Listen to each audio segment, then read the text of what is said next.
obviously Bron's my number one. Uh-huh. So Bron and KD and Kobe are my three. Top three. Bron, KD, Kobe. Yeah. Okay. It's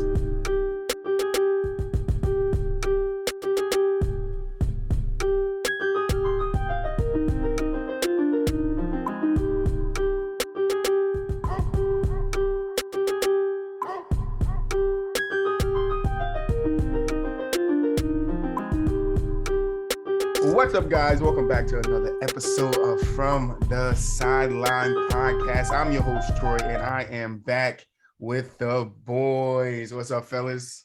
What's up, man? All right. Now we got some faces announced. You know, we got the reg. What's up, GK? Are you with me? What's going on? GK, are you with me? All right, we got Eric back in the house. What's up, Eric? Hey, how you doing, man? Good. Cam a little under the weather, but he back in the house. How you feeling, brother? yeah, feeling a lot better. Word. Good to hear. All right, now, fellas, how was y'all weekend, man? That weekend, you had a good weekend? Enjoyed the All-Star?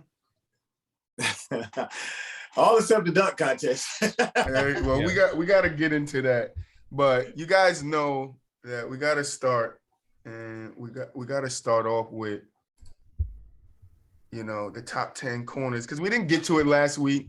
We did all time, so I want to get to the top 10 corners from this season, and see what list you put together, and see if the guys at home agree with it. All right.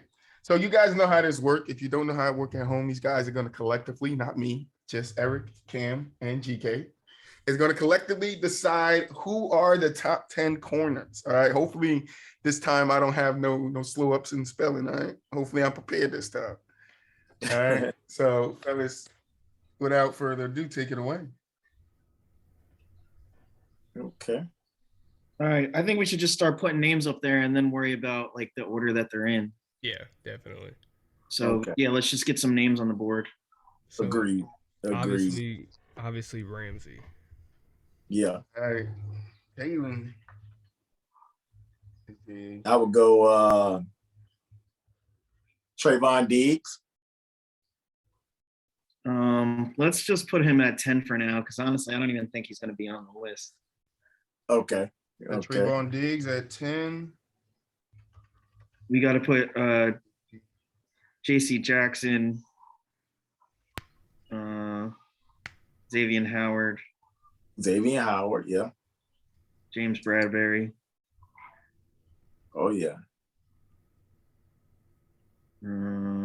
AJ Terrell. You said Xavier Howard. We were just throwing him in second, or you want to put him in a spot for now? And anything? Anybody? What about talk it out, guys? Talk it out. Come on, talk it out. What about Stephon Gilmore out of Carolina? He didn't play most of the season, right? Yeah. Yeah, he was hurt a lot. Awuzie. Tre'Davious White from Buffalo. Yeah, I think he should be there. I like AJ Terrell in number 2, to be honest. Yeah, he had a great he's pretty good. He's pretty good. What about Humphrey out of Baltimore? I like Humphrey too. Marlon Humphrey. Marcus Peters. Is he still? Peters didn't even play, did he? Not much, but his days with Arizona, but he didn't play much this year with Baltimore. It's like who had the best season, right? Yeah. Yeah. What's the guy name you said you want to put at number 2? Terrell. Yeah. AJ Terrell. AJ Terrell? Yeah. Not you know who that is, right? Hell no. he played at Clemson. He was a star at Clemson, and he was first round draft pick for the Falcons. And Jamar cooked him in the national championship. That's how I remember it. I mean, he had probably, I don't know, he definitely had a top 10 year this year. Like, oh, definitely, yeah. He only allowed 50% completion. He had 3 picks. He was targeted 86 times on only allowed 43 receptions for 417 I'm yards. telling you guys at home right now, if Frank was here, I don't know if he would agree with that. He only allowed 3 touchdowns. Yeah, he was dope. He had 81 freaking tackles, dude.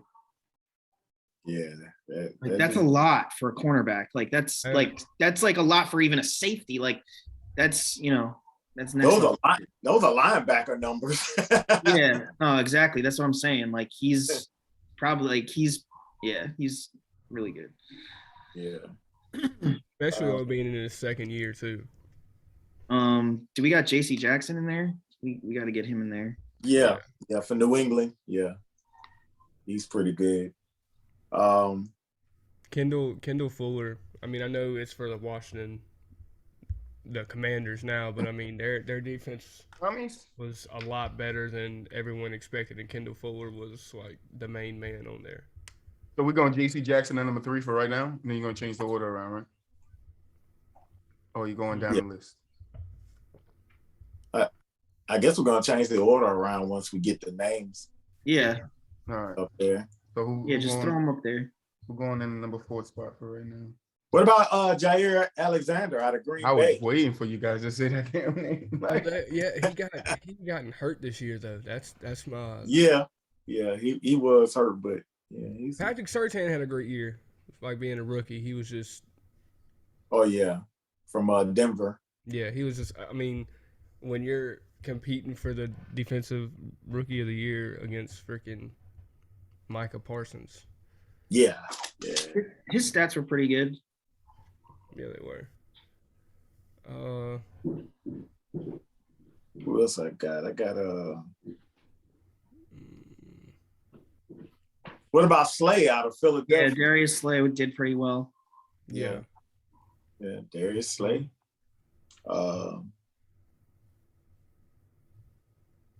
Did we say JC Jackson out of New England? He's up there. Yeah.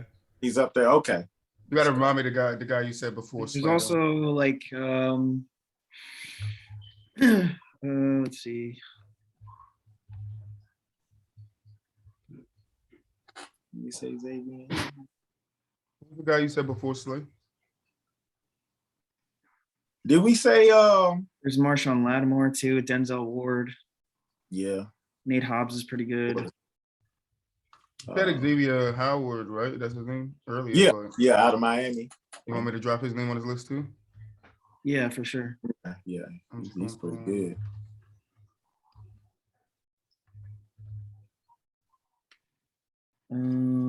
Trying to find one more. Did you put Humphrey? Marlon Humphrey? Yeah, I don't think we can put Jair there because he only played 4 games. Yeah. Humphrey, let's see. He was injured for a lot of the season too, though, right? Yeah. About half the season, pretty much. About, a little less than half the season. Let me see. I'm looking him up. Let me see. Wait, is it Mumphrey or Humphrey? It's Humphrey. Oh yeah. With the H. He played 12 games. I thought he was hurt most of the year, but I guess not. Yeah, Marcus Peters had a season-ending injury. Yeah. That up. Is Marlon going up here? No. Is Marshawn Lattimore going up here? I think he belongs somewhere on there. Yeah, definitely. Marshawn Lattimore. I heard both names, so I had to check. Hold on, let me see. Who are missing out of here? I could give you some names that were top 10 last year. You put Denzel Ward and Nate Hobbs.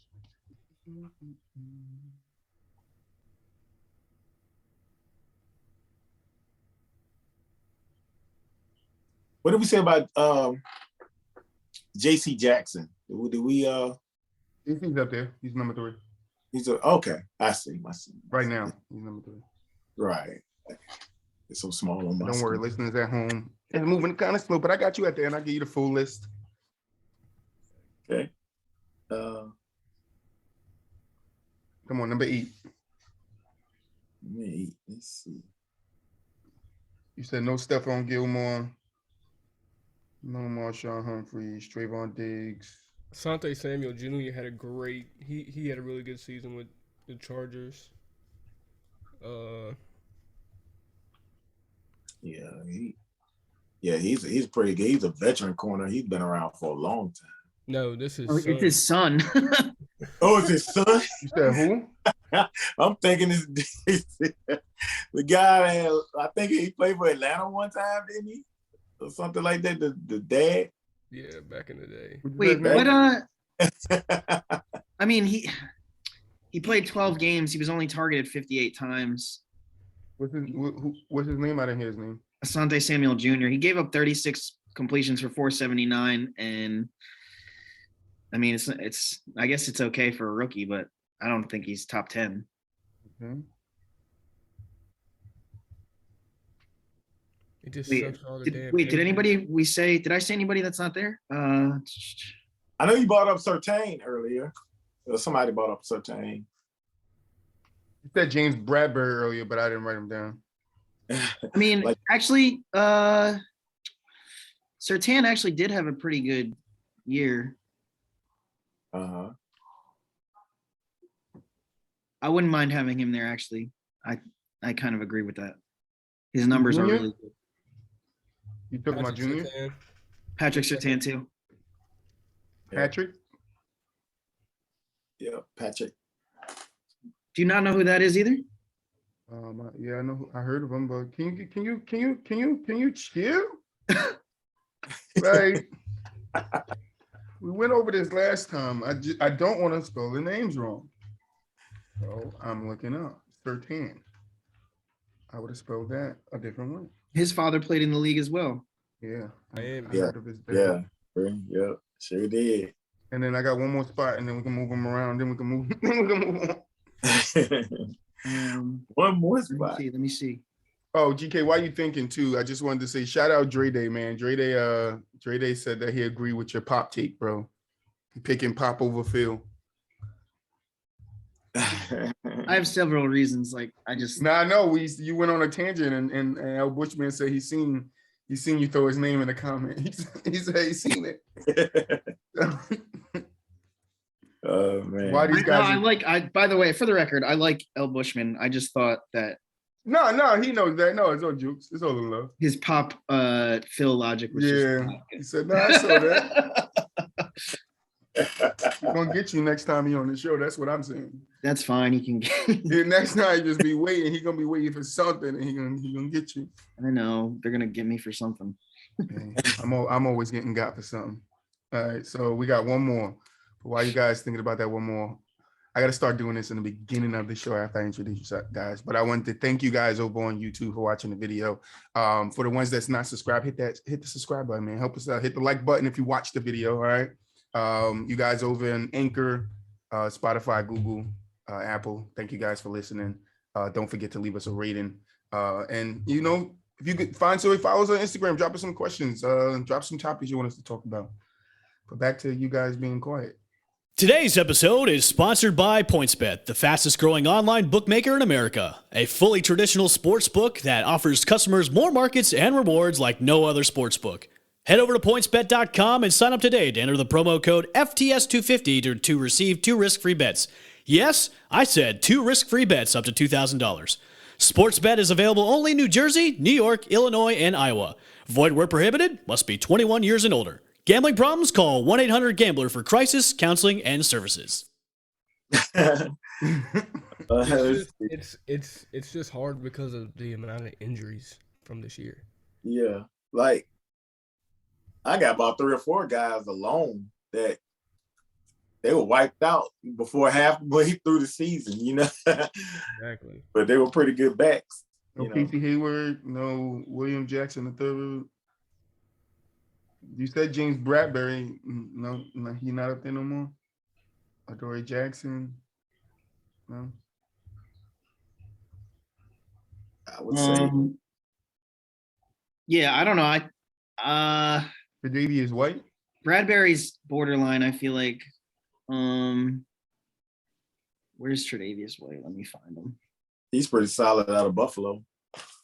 He is just he tore his ACL. Yeah. How That's many enough. times is he targeted? I don't see him on here. I'm pretty sure he tore his ACL early in the year, if I'm not mistaken. Right. Okay. William Jackson only played 12 games too. Maybe Jamel Dean. Bryce Hall, if I'm not mistaken, he had a pretty decent year. Just he plays for the Jets, so that's Wait, you don't have Bradbury on there. Want me to put Bradbury? yeah, that'd be the last one. Yeah. Yeah.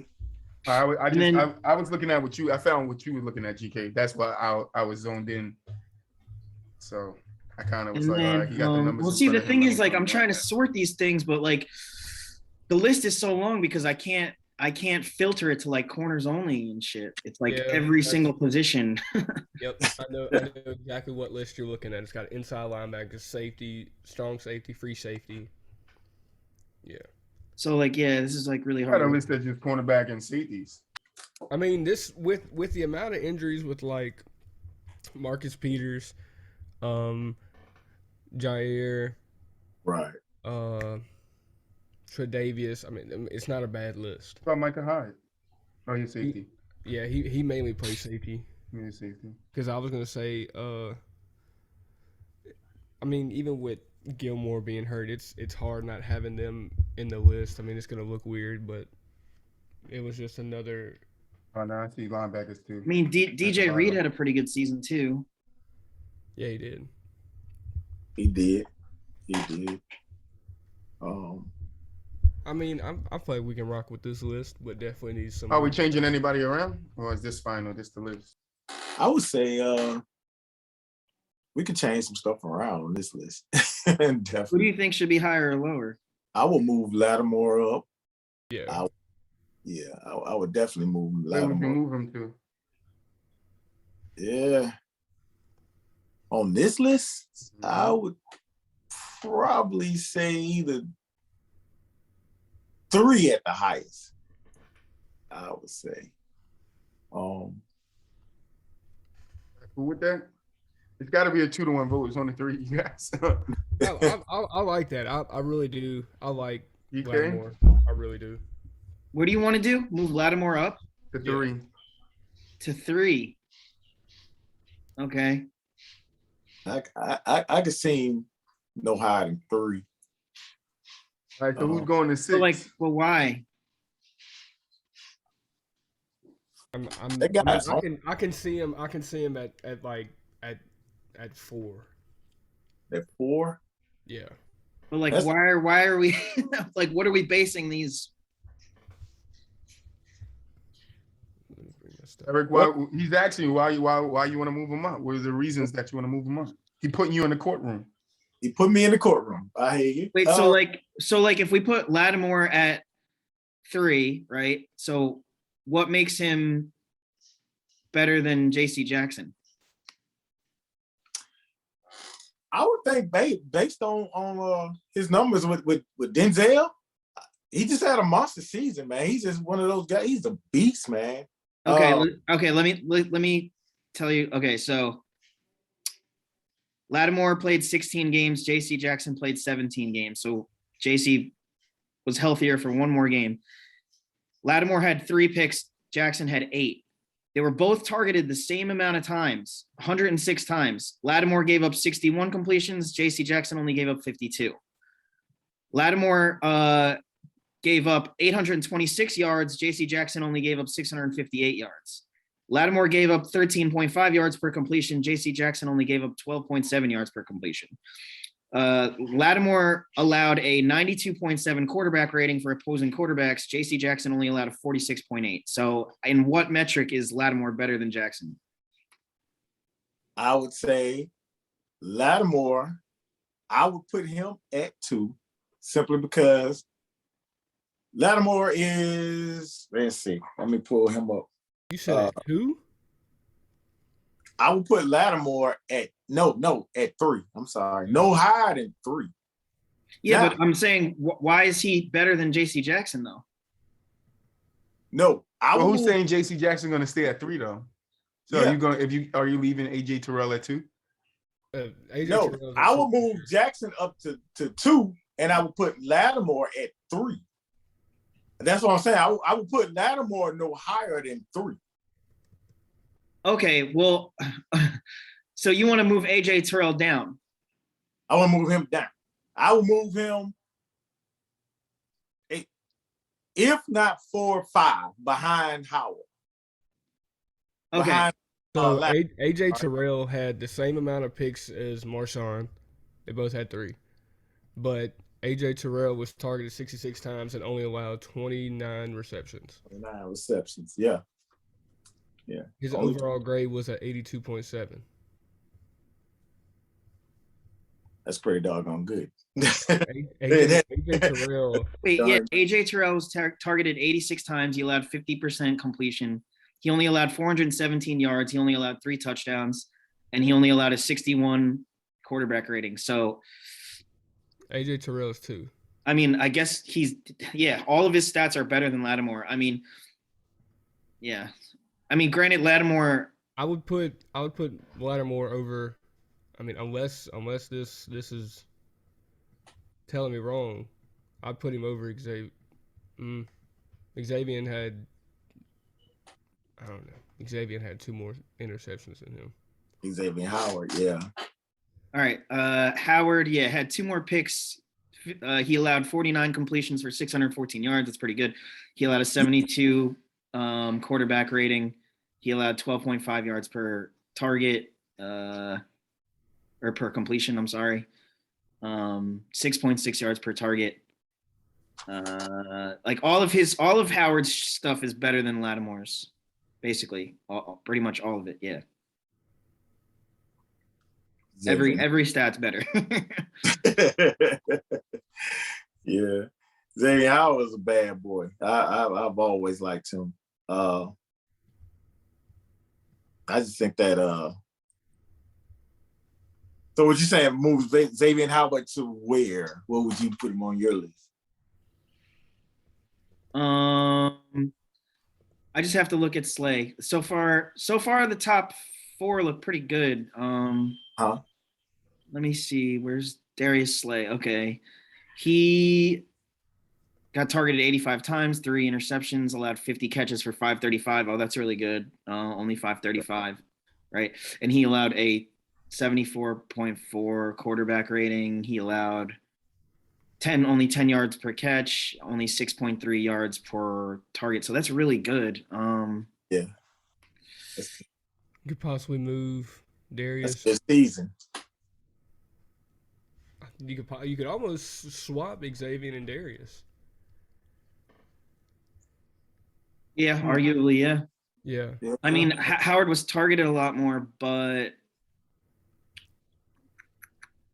I mean, it's close, man. Yeah, that's Howard just has a list, man. Howard just has two. Yeah, more. I like Howard staying ahead of Darius, to be honest. Okay. I think All right, bottom half. yeah, okay. So now we got to look at Ward, Surtain, Bradbury, and Diggs.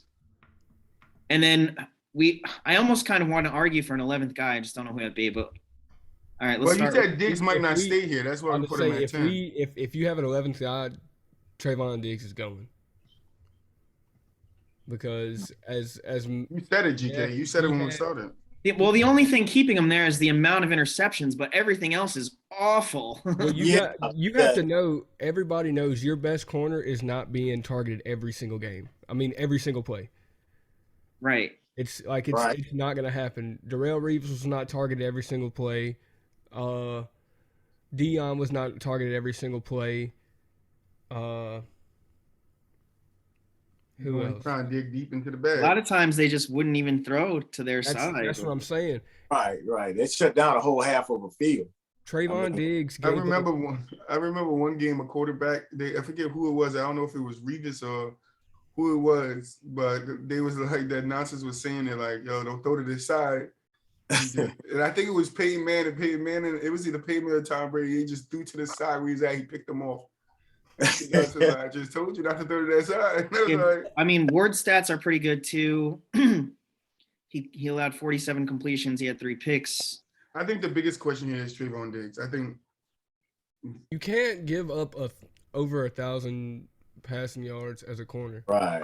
Like right. that. Yeah. Once you give 4 digits worth of yards, everything else that you've done has been voided. Yeah. I agree with TK. The interceptions are probably the only thing that really keeps him on this list for real. So the other guys that we could look at possibly replacing him: DJ Reed, Casey Hayward, Awuzie. Awuzie had a good year. I forgot about him. Jamel Dean. That's a pretty good list. Witherspoon, Hobbs. I don't know any of those guys. Maybe. So I don't know. I mean, James Bradbury. I kind of like Reed. He only allowed 5.8 yards per target, and he was targeted 88 times. He only gave up 3 touchdowns. The Dean. Reed. Yeah. Or yeah, I mean, he only allowed 47% completion percentage. That's pretty fucking good. Yeah. It's loud. That's really good. Like no one else that got thrown to like over shit. Like it looks like 60, anybody with 67 or more targets doesn't have anywhere close to that completion percentage allowed. So I think what we can do is take Patrick and James, move them both down 1, and put Reed at 8.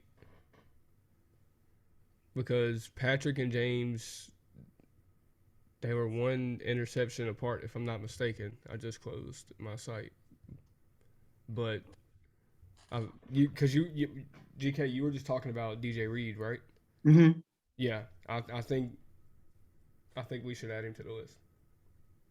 Yeah, let me see if he's better than Patrick Surtain. I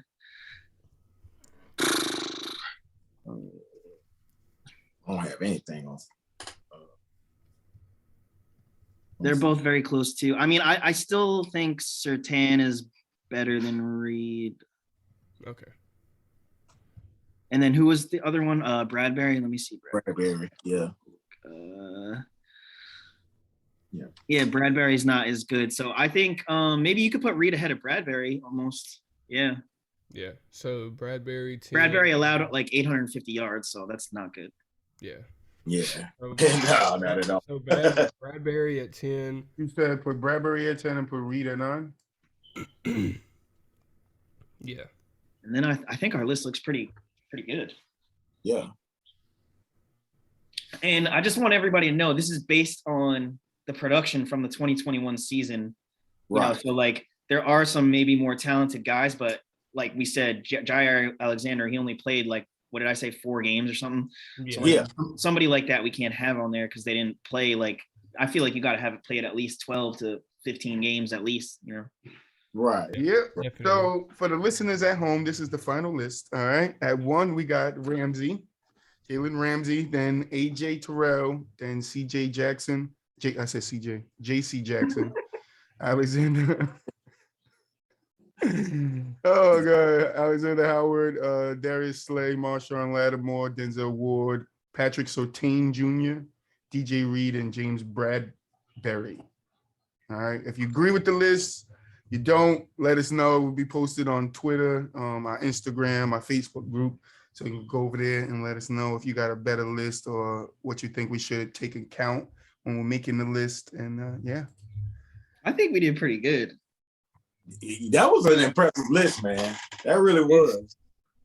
And it all comes down to the injuries. I mean, yeah, like we're used to seeing Alexander, we're used to seeing Tre'Davious White, we're used to seeing Stephon Gilmore. Marcus Peters. We had a lot of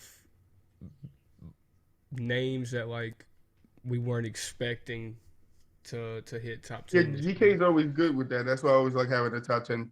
Yo, Listen to GK's the name. Cowboy fans are gonna come for us, but whatever, bro. You can't give up 1,000 yards. Bro. And I mean, I'm saying, dude. But this was the arguably, talk all over the Facebook groups too. Like exactly. how Oh, good yeah. of a You can quarterback pull up was he? videos of Diggs being burnt by. He got burnt by AJ Listen, Green. He gave up 16.8 yards per carry. I mean, per catch. Yeah. That That's is, not. That's dude, horrible. that is a lot. Like nobody else is doing that, man. Like all the other guys, they're like 12, 11, even some of the bad ones, 14, 10, less than 10. Like no one, that's the most, 16 by a mile. Yeah. That's not good at all. No. At all. That's more than a first down and a half. You're right. Right. It's almost 2 first downs. Yeah, Exactly. almost 2 first downs a catch. Like, Man, that's not good. it's not good. Let's get Is that into bad? some. Let's get into some juice. I think over the last week, news came out that the Steelers have hired Brian Flores. And if for you guys that don't know, let me refresh your memory. Brian Flores is still suing the NFL and 3 teams, including my team, the Giants, for the Rooney Rule and just interviewing African-American coaches just to interview them when they already picked their candidates, and the Broncos for showing up late and so on and so forth. Go check out the story if you haven't. But yeah, so I wanted to get with you guys and see what your feelings are on Brian Flores getting hired and still suing the NFL. And I'll start with you, GK. Well, so I think that it's good for him. I'm glad that he's doing it. The only thing that I had doubts about was like hearing him speak. I think it was maybe on the Get up. whatever. Get up. And he sounded kind of like an idiot, to be honest. He sounded kind of, I don't know, something wasn't right, but like, but I don't know. I'll give him a pass. I don't know, like whatever. I'm glad that he's doing it, and I'm glad that he's trying to like expose and like, because there needs to be integrity when it comes to all this, I think. So, Do you good think for it him. affects his job though with the Steelers? Like, do you think he'll be able to still do his job to the highest extent while he's worrying about like what's going to happen with the lawsuit with the NFL? Yeah, I don't think. So I think once he steps foot in the door and he clocks in, then it's going to be all business. They're not going to have to worry about whatever. He might have some stress once he leaves the building and clocks out. Obviously, all that's going to be stressful, sure. But I don't think the stress is going to spill over into his ability to be the linebackers coach or whatever. Like, he's a good coach. He's an assistant defensive coach / linebackers coach, right? Yeah, so he's a good coach. I think he's going to do a good job at his job. I think everybody within the facility, when they're on the clock, they're not even going to be thinking about that. It's not going to have an effect on that. I think he's going to be able to compartmentalize, and the team's going to be able to compartmentalize like the outside stress from that. And then when they're in the building, I don't think it's really going to be issues other than the media like making a deal about it. All right, Cam, let me kick it to you. Do you think that this is a good look for the NFL with, Brian Flores coming out and saying what he's saying and then still being able to get a job and not getting blackballed like every other coach? I mean, I would have to say I feel like the NFL was going to do everything they could to try to get this like pushed back, you know what I'm saying? Like, he's still I knew for a fact that he was going to get a job somewhere, but I feel like he's going to be on the radar, and any small thing he does, I feel like they're going to try and give him the boot. I feel like so this time it'll be a lawful legitimate termination. Yes, exactly. But I mean, I feel like every team knows exactly who they're going to get no matter what. Like, I know under the radar, people talk to organizations, talk to coaches all the time. I mean, we just don't hear about it, or they just don't get caught. I mean, how they handled the situation, especially with having the Rooney Rule and everything now, each team is they're already knowledgeable to what they have to do. It's just their choice. It's the ownership and the GM on if they actually want to go with it and have to deal with the repercussions that like this with Brian Flores. But I mean, like GK was saying, I mean, I feel like it's going to be business when it needs to be business, and he'll handle his personal life on his personal time. But at the same time, you have to think, if this isn't resolved by the season, will it affect his game? You're going to have the press before the game. You're going to have the press after the game. Just own him. And, I mean, what happens if it doesn't, if the lawsuit doesn't go his way? Is it going to piss him off to the point where it's going to affect him more mentally? And is he going to try to blackball the NFL and stuff like that? I feel like this is handled bad on both sides of the situation. Like, he had a great season with Miami. Why he got fired, I don't know. It was dumb. But I feel like if the situation isn't resolved by the season, then it could potentially affect his coaching and probably affect his career. What are your thoughts on it? I think it's great for the Steelers organization. I think it's a great look for them. Man, hats off to Mike Tomlin and their owner Rooney for making this move. The only pushback that I see is just to piggyback off what my man was just saying. Damn. The media is he's gonna have to deal with press before and after games. He's a great coach. He has a great mind for football. I'm just hoping it doesn't affect his job and his performance as a coach with all the pressure that's going to be on him, because he's going to be microscoped for everything that he does and everything that he says. It's kind of like a Kaepernick situation. If Kaepernick had got a job with anybody, he would have had to deal with the same thing. Media before and after the game. And why are you still kneeling? Why ain't you kneeling? Exactly. And it would have been one big circus, every game. And I think that's a large part why he didn't get a job with anybody. Who wants to put up with that circus every game? So hopefully, like it was just said, just mentioned, the NFL resolves this before the season so it doesn't get to that point. I'm just hoping. I'm glad he's got a job. Like I said, I think it's a good look for the Steelers and the move that they made. But the quicker they resolve this thing, the better off I think it'll be for not only just Flores but the NFL as well. I got one more thing. It just seems very confusing to me. Like, because it would seem as though they hired him to lose and he was just like a placeholder, maybe, right? But then when you look at all of the pieces that they got, the defense was already very good, and they have a star in Xavier Howard on defense. They have Christian Wilkins on the defensive line. They had Minkah Fitzpatrick, who was a star as well. They on offense they didn't do much. I mean, they found Waddle, right?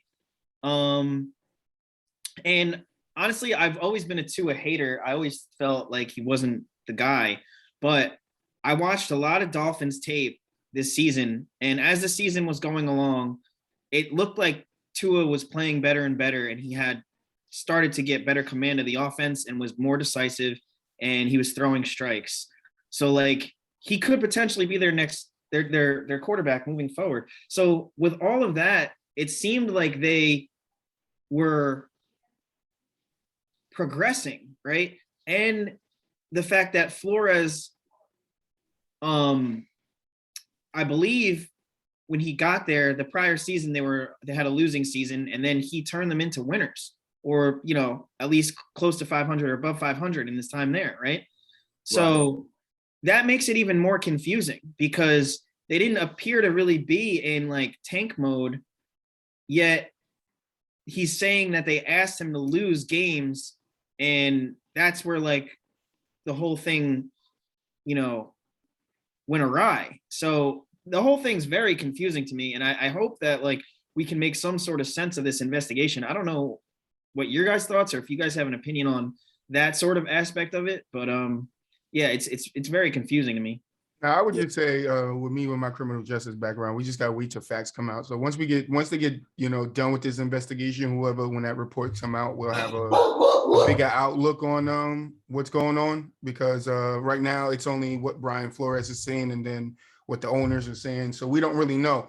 But the lawyers, from what the lawyers said when they were on Get Up, they said they have proof. They have a mountain of proof with all the allegations that they're making. So I mean, it might not make sense to us, but it surely makes sense to them lawyers to pursue it. So, and they're going at the company monster as the NFL. It's not like just the teams. They're going after the NFL too, because like they want to bring light to the situation of this Rooney Rule and coaches. And it's not. I don't think it's excuse me. I don't think it's even a problem of just like African American coaches. I think it's like all coaches. So like one of you guys alluded to earlier is like they know who, I think it was you, Cam, you said they know who they want already going into it. So if that's the case, then this rule is, obsolete, because these owners still be like, yo, I know who I want. This guy is hired already. I just got to interview these other 5 candidates, whether they're white, black, or blue. But it gets to the point where they're trying to push a narrative of, or a consensus of getting more African Americans in those positions. And I can understand it, but it's like, I think we need to look at it as a whole, like the situation as a whole of the hiring situation when it comes to owners. I think we need to look at their practices, the way they hire. Maybe you need to come up with a little team that sits in these meetings and trains these guys on like, yo, I understand this is what you're looking for in a coach to come coach your football team, but you can't overlook some guy that has never coached on this level when you have 4 or 5 people that actually coached on this level and have success at this level. And that's what's being done to me, where I feel like Brian Flores' lawsuit shed some light. Now, to speak to the last thing to your point, I just don't know. Like you said, I want more facts to come out. So I'm not going to really dive too deep into what my thoughts are on it, because like I said, I'm a criminal justice major, so we live on facts, like evidence. So, but I could just go over what his lawyer said, because they looked like they were serious, and to go up against somebody like the NFL, like Tom Brady. Tom Brady is the only one I think in recent history that could say that he kind of did that, but it's not an easy thing. What's also sus is the Dolphins owner. Like, it seems like. Yeah, that's crazy. Like, to offer a coach $100,000 to lose it. Like, he told him go on vacations, like do all this other stuff. Like, what do you mean? Like that's what's confusing me. That's what I mean. That's what I mean. Like, did you mean take the vacation while the game is happening? Right. Like, did you not just want me to show up on my job? Right. And so like, it seems to me like, because like I said before, it seemed like they were getting all the ingredients to make a good team moving forward. Like, it seemed like they were, getting good pieces on their roster. They had a good coach. Obviously, he was coaching them well. And then all this stuff like, oh, he's trying to get them to tank on purpose, da-da-da. And then he fires them, da-da-da. So like, what are you really trying to do? It seems like there's something else on his agenda, maybe like with, from a business perspective, like it doesn't really seem like his mission is like winning the Super Bowl. It seems like there's something else going on. It's really fishy. Yeah. It's definitely a mystery up in there. Like TK just said, hey, they almost made the playoffs. I mean, like, okay, now which direction is going? And then all these accusations just come out, and then your coach is gone, and then it turned into a big mess out of nowhere. To me, I think also one point we're missing is like, how is it for the players to keep getting these coaches in and out, in and out, in and out, in and out? Like, how do you build a system? How do you build confidence in yourself that you can get a job done where every year you got a new system in place that you have to learn before the season starts. Exactly. Like that hurts too, especially when you got a coach that can show that he has a will to win with that group of guys you had out there. You wouldn't say it's the best group of guys, but they were building something, like GK said. So yeah, that part kind of gets me too. Like you want a coach that can show that winning aspect. And that's why I said when Brian Flores was let go and I heard the Giants was interested in him, I was like, yo, that's the pick for us because he brings a winning mentality. And I think that confidence that he brings, he gives that to our team. I think we play better just off of his confidence of knowing how to win, knowing how to scheme against other teams and stuff like that. But I mean, I would like to see what comes out of it. Just gonna have to wait and see. Didn't the Dolphins win like 6 or 7 in a row or something? Yeah, they went on like I think an 8-game win streak, 7-8-game win streak. Crazy. They did. But we did talk about in that time the teams they played in that time. So well, yeah, but I they mean, did that for still, that team. It's amazing that they weren't losing games in that stretch. So I get what right somewhere along the line, you know. Mm-hmm. Yeah. All right, so let's move on. We're coming to the close of the NFL segments that I have for you guys. But you know we can't move on without this new thing I like to do called Cut One Player. So I got one for you, and this one's running backs. All right. So I try to not put big names, but I wanted to put like the guys that like has a name, but it's like, All right. So I got Joe Mixon, Nick Chubb, Dalvin Cook, and Najee Harris. Cut one player. Najee? Najee.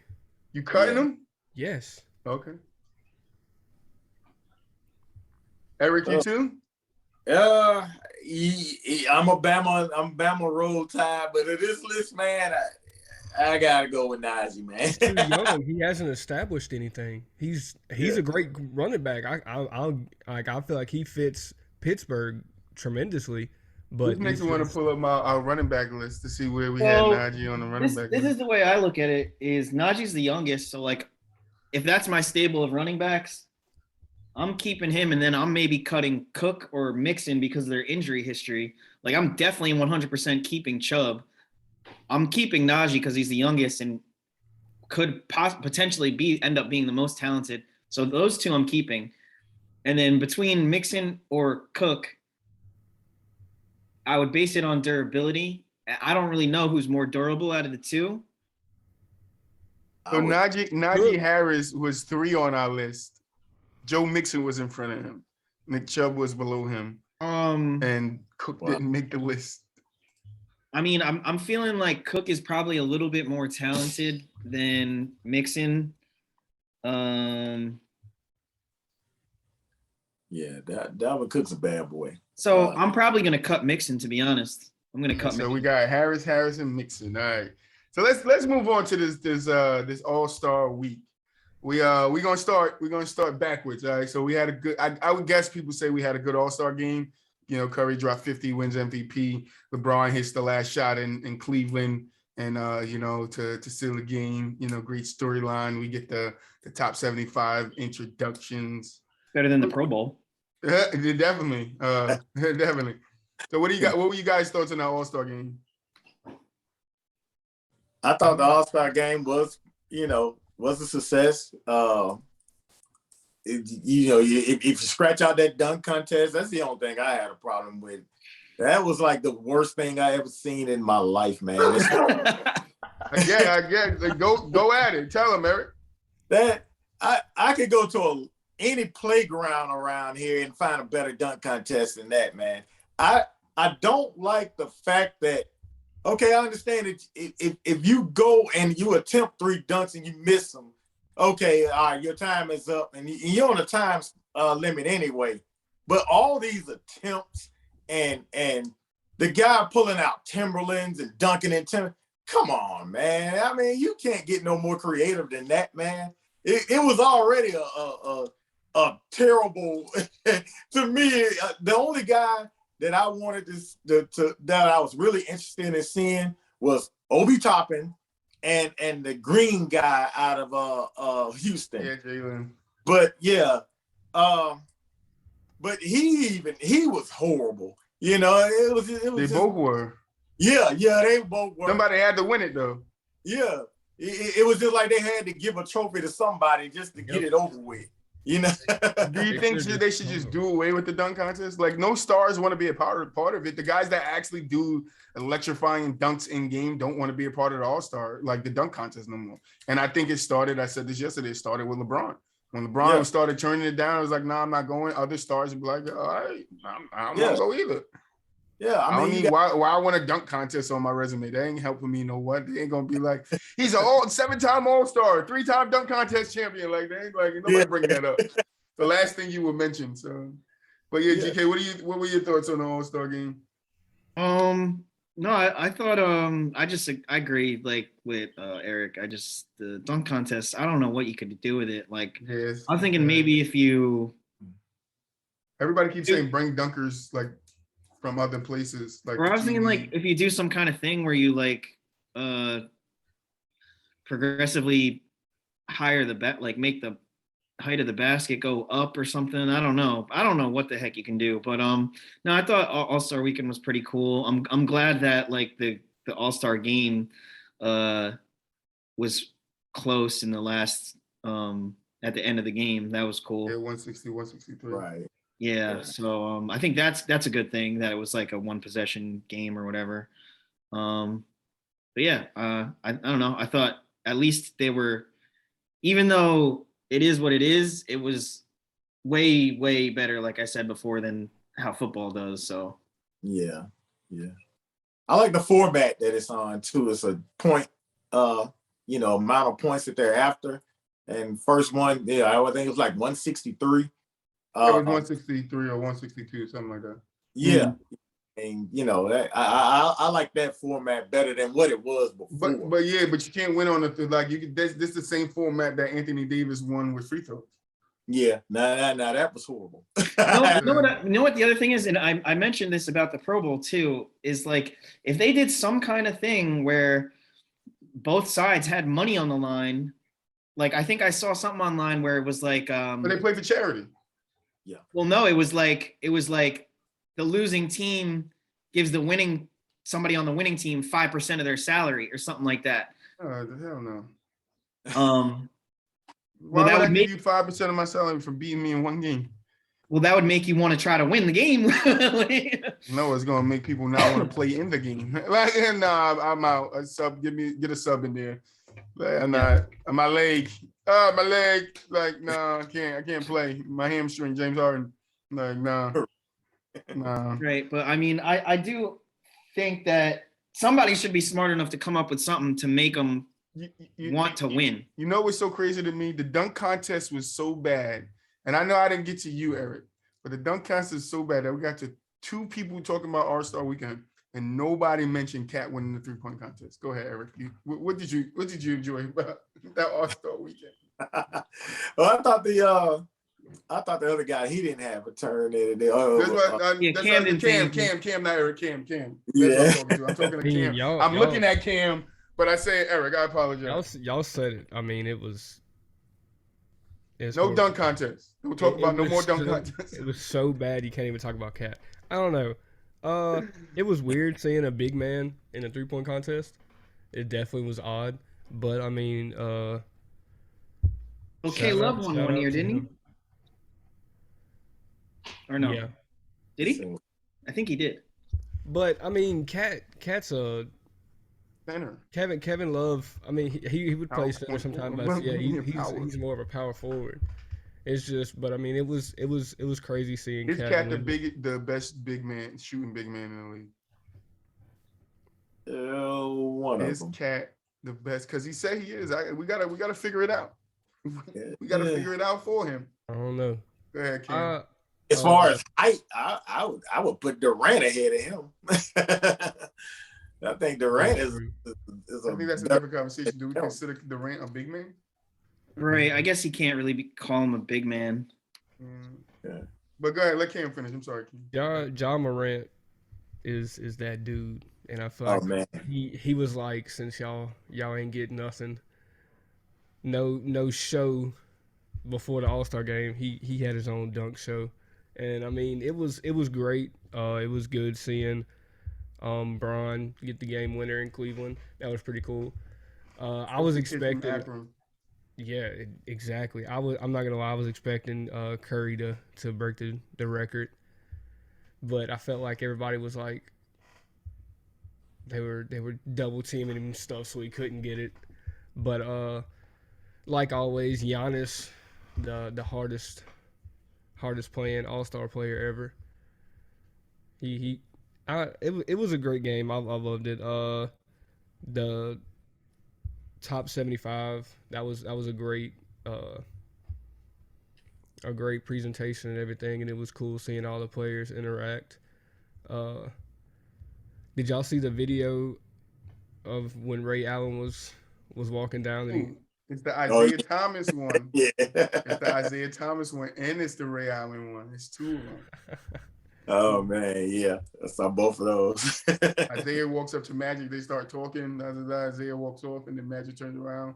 Him and Jordan say something to each other, and they start dying laughing, bro. Laughing, yeah. Mhm. Yeah. I mean, it was cool. But the seeing- video of seeing them all KG, there. they took a picture later on too, and Yeah. like afterwards. So you don't know if it was like for show or they were just doing it. That's why I don't have it on the doc. I don't know what's going on with them. I'm a Boston fan. I don't even care. So your careers are over with. We're on to big and better things. We got Jason Tatum and Jaylen Brown now. Nobody worries about KG. It was talk about you when it cool comes to seeing the them. greats. It was cool seeing all the guys like throughout the years and how they went by positions and stuff. It was pretty cool. Oh yeah. I thought Yeah. that was one They of the highlights. You got to fix the dunk contest though. A 3-point contest. I wasn't expecting Towns to outshoot shooters, but I guess we got to start understanding that he can shoot the ball, especially when it's like no defender in front of him. All right. So I wanna move on, and I want to get to a conversation that I've been meaning to have with you guys for a while, right? And what sparked this conversation back up is the last conversation that Cam was on the show when I believe, it was Cam and Melvin when we talked about Drew Holiday and Chris Middleton not being the type of help that Klay Thompson and Steph Curry is. So I want to pose a question to you guys, and I'll answer it first because I'm going to go with Chris Middleton and Drew Holiday. Which or who, like multiple, are the most like which NBA player is the most underrated to you guys? I'm going Chris Middleton and Drew Holiday. I'm going two players because I don't think that people like GK understand how vital they were to Giannis winning that title last year. Like that whole playoffs run came down to a game 7 with KD and KD's foot on the line to hit the ceiling game. It counts as a 2. They could have been beat last year, and that's my thing. But I think, and especially the way the Suns was playing, and I know they played injured teams, the Bucks could have went into that game with like, yeah, this is an easy win for us, but they didn't. They went out there and they showed out and showed that they're a top team in the league. And I think Chris Middleton and Drew Holiday is a big reason for that. So I'm gonna start with Eric. Who or whom is your most underrated player in the NBA? I think one of the most underrated players and not talked about a whole lot is John Collins out of Atlanta.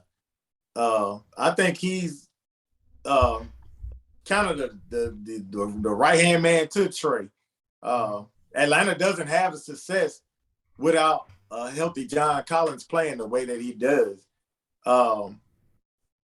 I think him and that guy Joe Harris. I think the Nets really miss Joe Harris, man. Just a shooter that can just fire it up from anywhere. Those two guys right there, I think they're probably two of the most unappreciated guys in the league right now. Do big things for both of their teams, but rarely talked about. Yeah. I'm only picking one, or You can pick two. I picked two. I said who, how many, don't matter. Eric just said two. You can give us 5 if you want.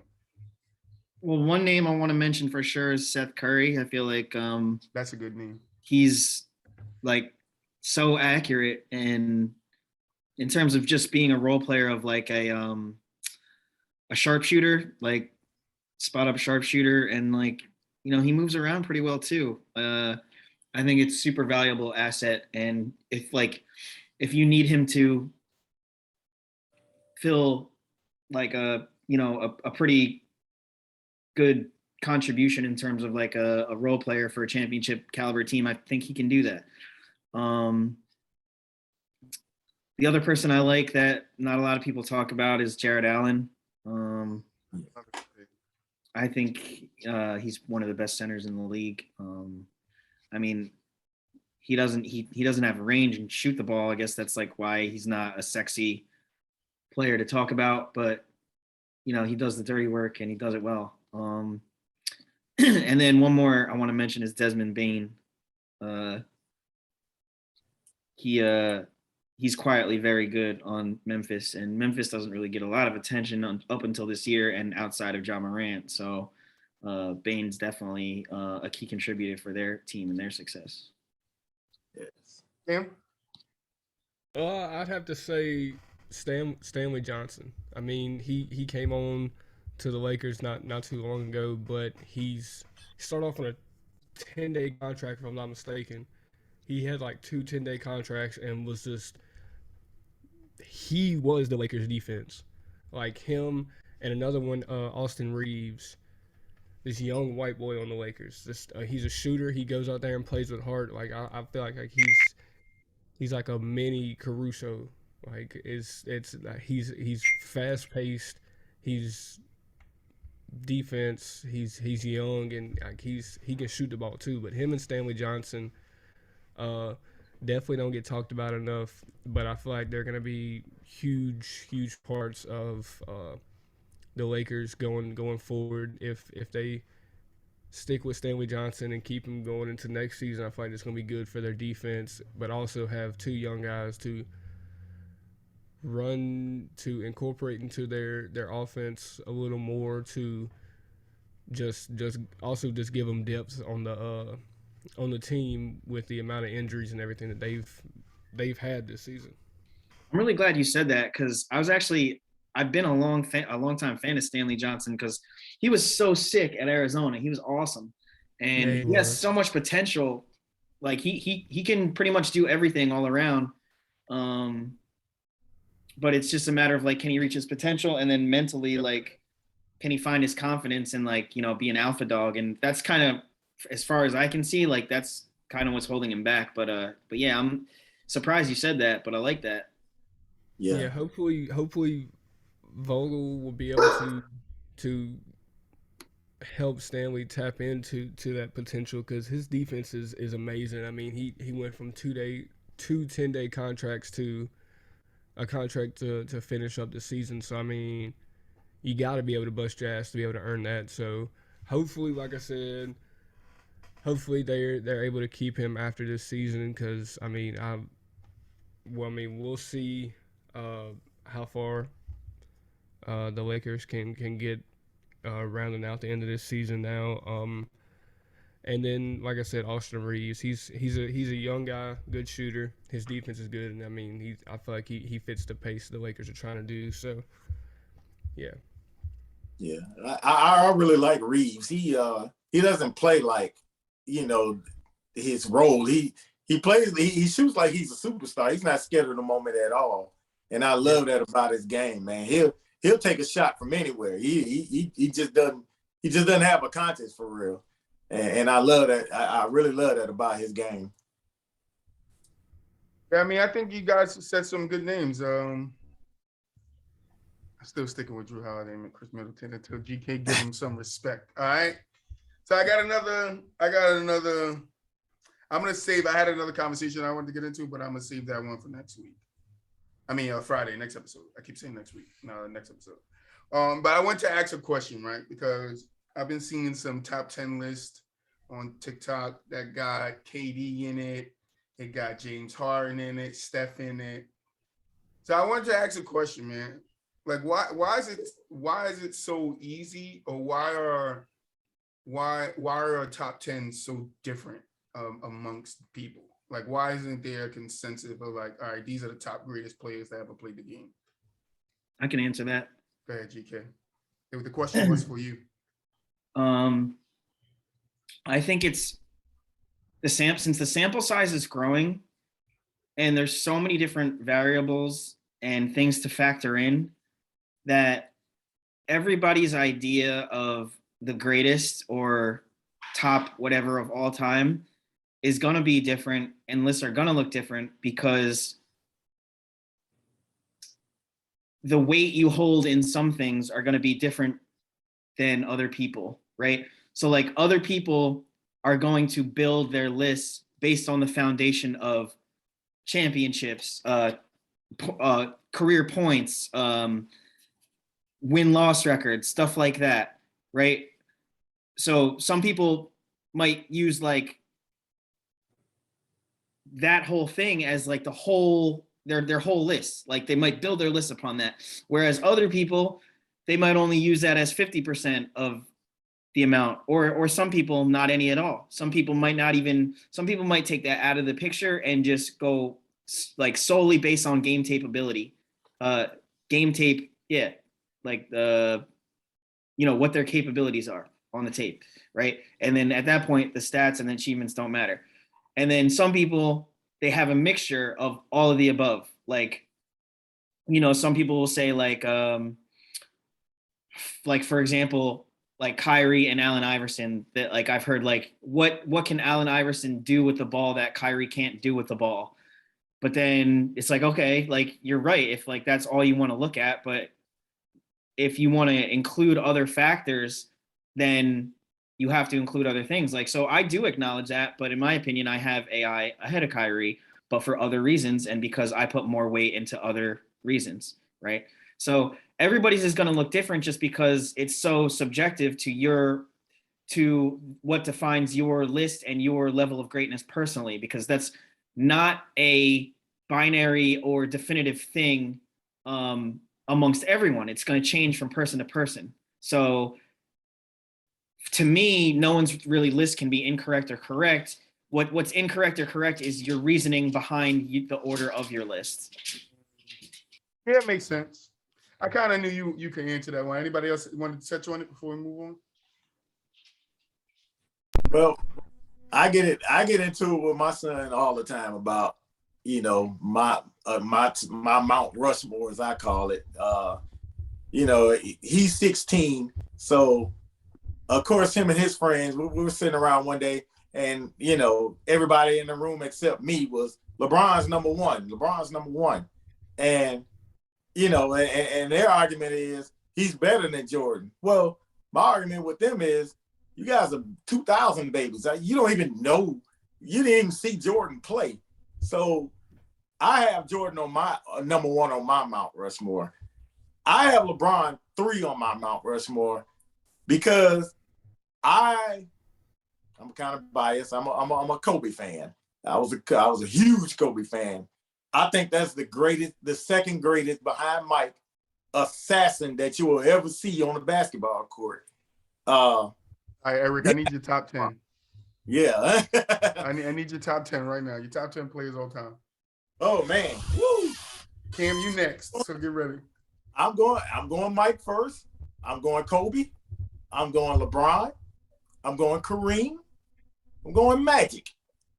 I'm going Bill Russell, even though I didn't see Bill Russell play. I am going Larry Bird. I am going, let's see. Where am I at now? Am I at 6? You need 8 now. You're at 8 now. I'm at 8? Yeah. You got 7, but you need 3 more. I need 3 more. I will take Isaiah Thomas. I will take I'm stuck between. You got 2 more spots. What about like Wilt and Oscar? Yeah, Oscar Robinson's got to be in there. I was debating him at 9 or 10, but Oscar Robinson's definitely got in there, and I got Will Chamberlain as my 10. I know DK had some problems with that list. I like the list. My list is all messed up, so I like his list. I like his list, and for the reasons that he likes it, yeah. Cam, on you. What's your top 10 all time?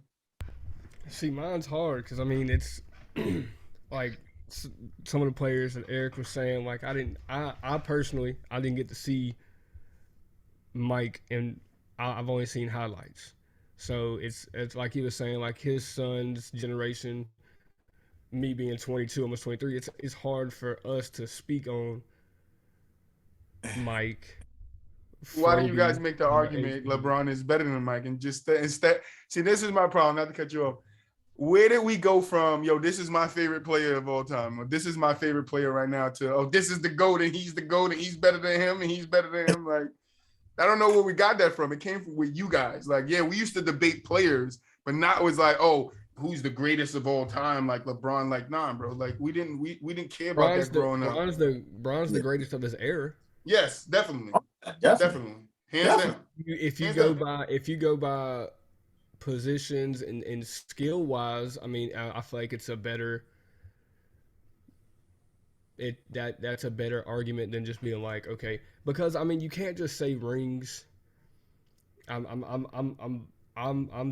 huge on that. You can't just say, oh, it's Jordan has 6 rings, so he's automatically better. But Like, see, it's not even, for me, it's not the rings. It's, he got him in 2 3-peats. He did. Yeah.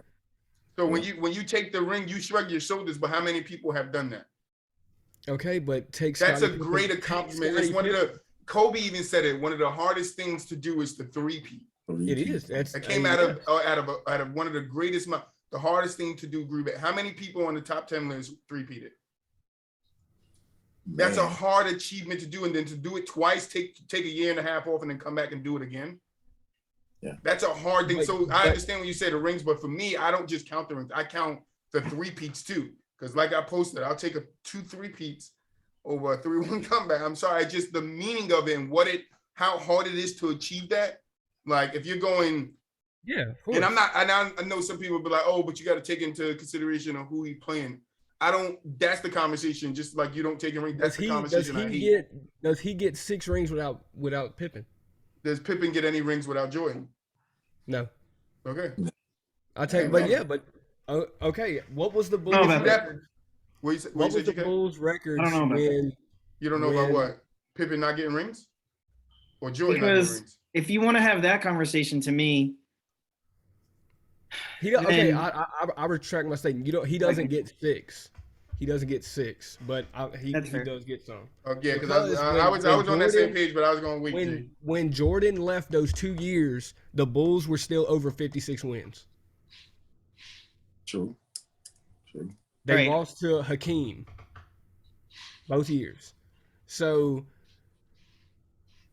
if they had Rodman, one of the arguably Wouldn't you say in that year that Scottie Pippen, on the 1.5 years or the 2 years that Scottie had that team, right?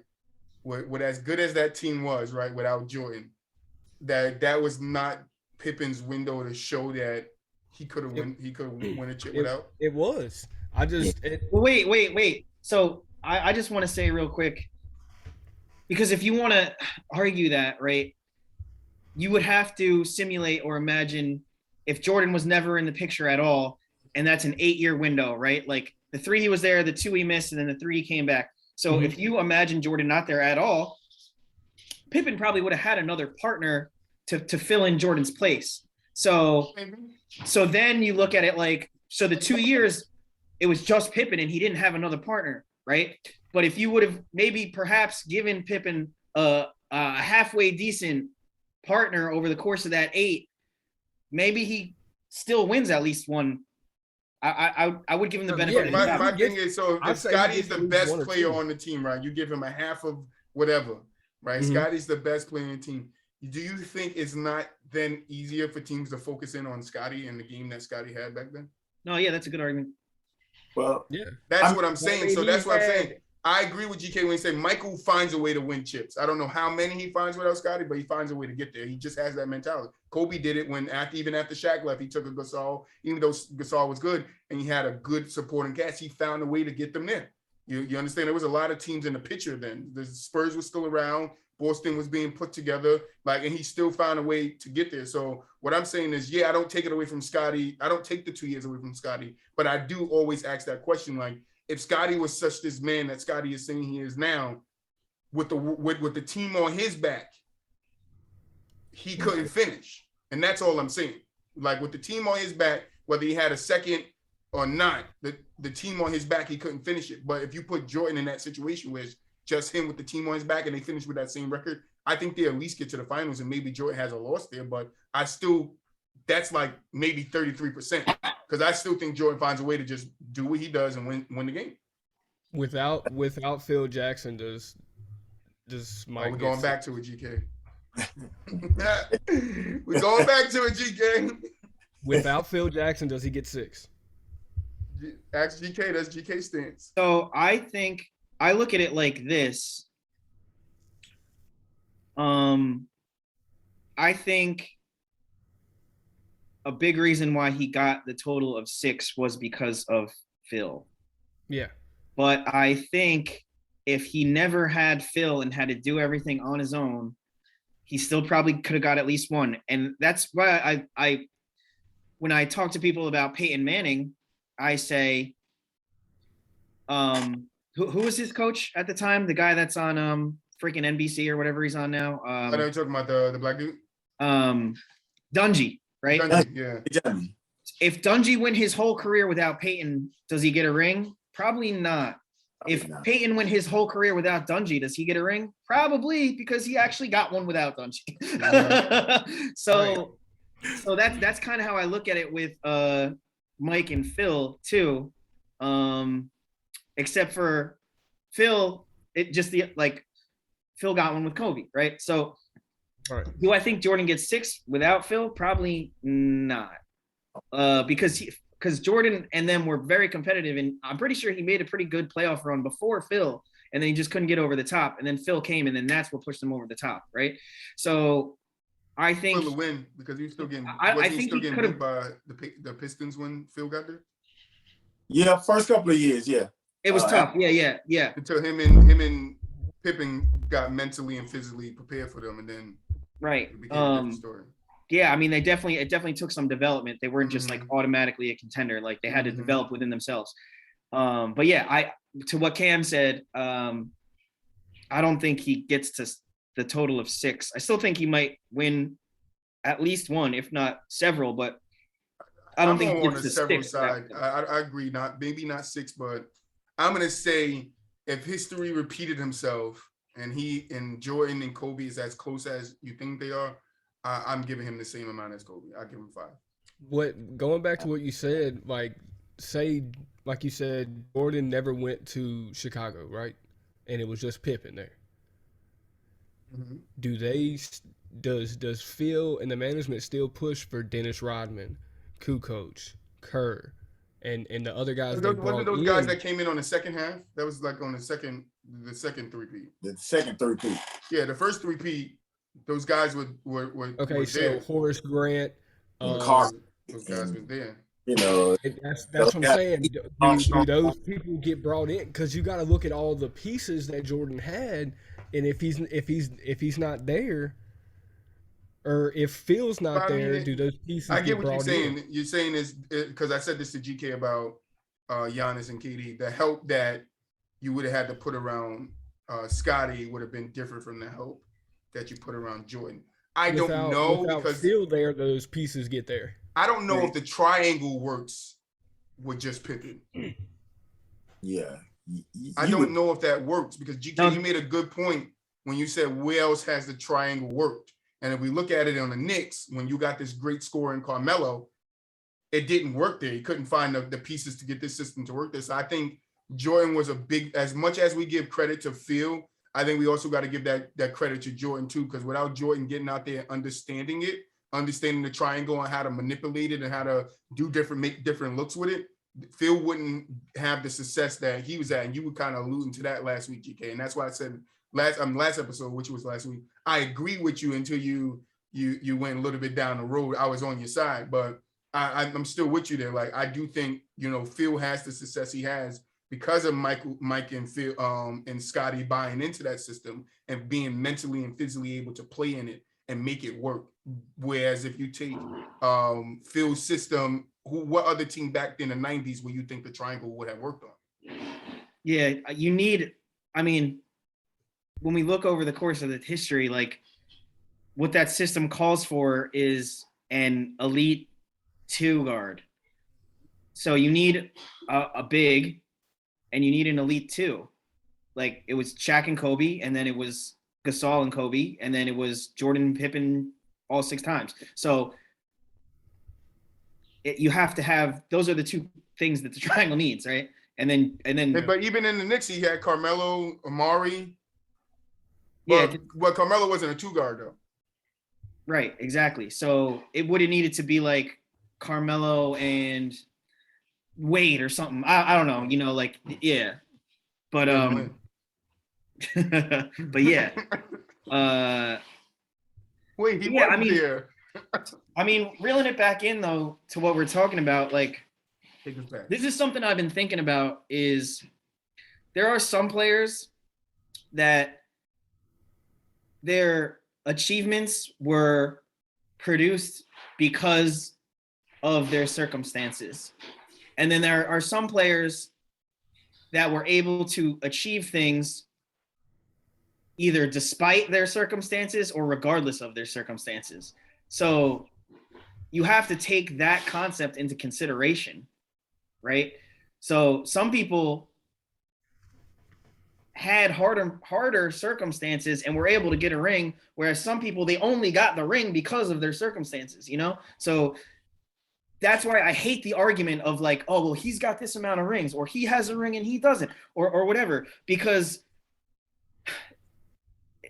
you have to take into consideration like how it happened, you know? And that matters more than like, well, to me, it matters more. To some people, they don't care. They don't care if like it fell out of the sky and it landed in their lap. Like they got it. And like, okay, like I understand, you know, like, but whatever. Oh man. Bubble LeBron.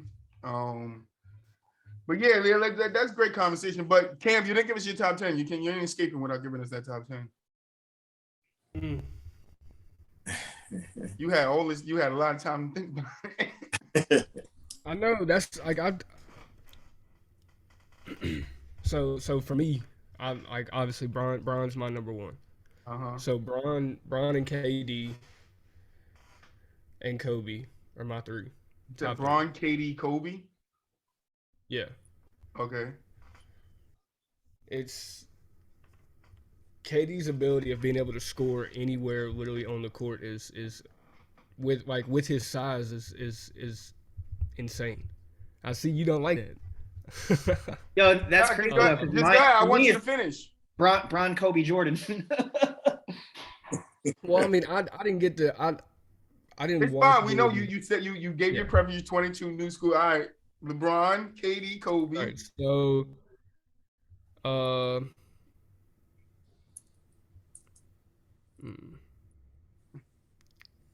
Steph Curry. Shit.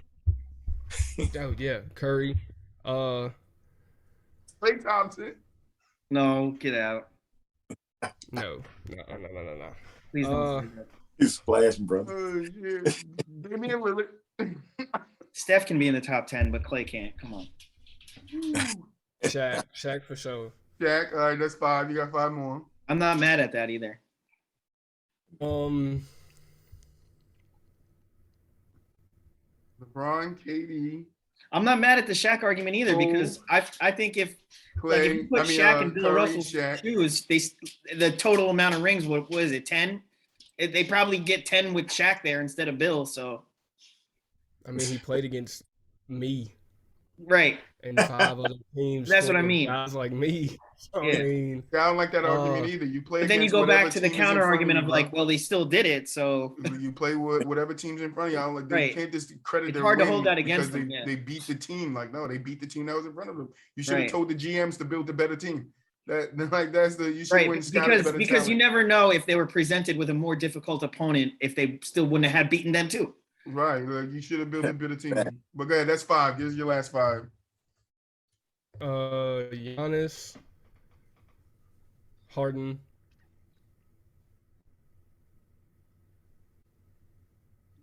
Kyrie. Ew. I mean, that's what I was thinking on. I mean, after the past 2 Kyrie isn't the best 10 players ever to have played basketball. just what he could do with the ball. Nobody else can do it. Well, Everything I mean, everybody else okay, yeah. can If do, you want to he can use do that it. as the basis of your argument, You got then, two more. then that's valid. But like, You got two more. I just feel like there's so many other things that would outweigh that. Come on, G. Let him get through it. You got two Yeah, more. go ahead. Kyrie, go ahead. No, I'm gonna trade Kyrie for Steve Nash. Thank Oh, you. you put Steve I'm Nash, a- not Kyrie. Okay. I'm Thank you. a fan of Nash. All right. So you got two more. That's Two eight. more. Yeah, you got two more. I'll put Ray Allen and then Joel. Joel I mean, I don't. That is a Cam. I ain't bagging on you, bro. You my boy, but that is a 22-year-old list.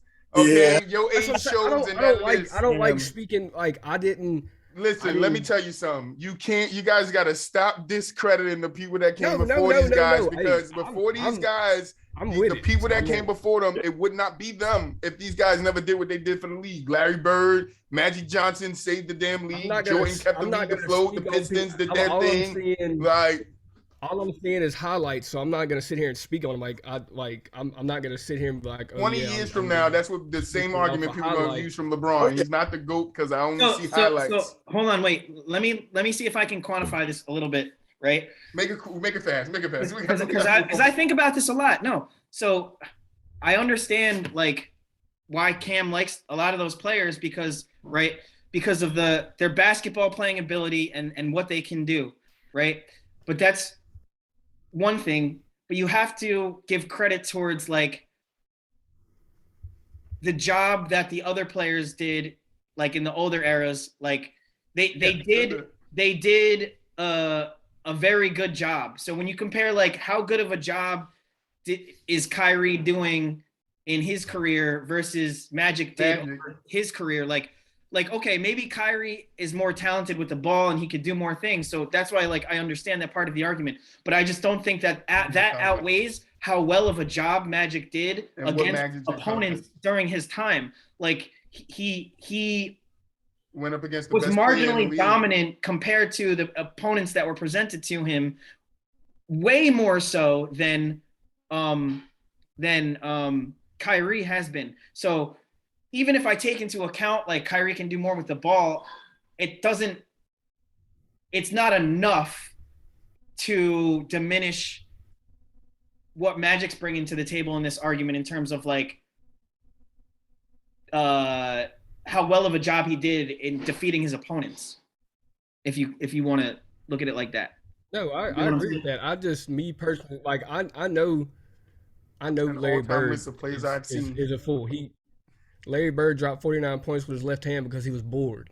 I mean, you don't have nobody doing that. What ruined his career is he barely came off his toes and it messed up his lower back. I mean, I'm knowing that. It's just I'm taking into consideration of people I've seen with my own eyes and that I can bring an argument to the table because I've seen Larry I didn't just watch stats. Well, listen like this. Like Larry and KD were basically like Larry was the KD of his time and KD is the Larry of our time, right? In terms of like what they look like. In terms of what they look like in one game, right?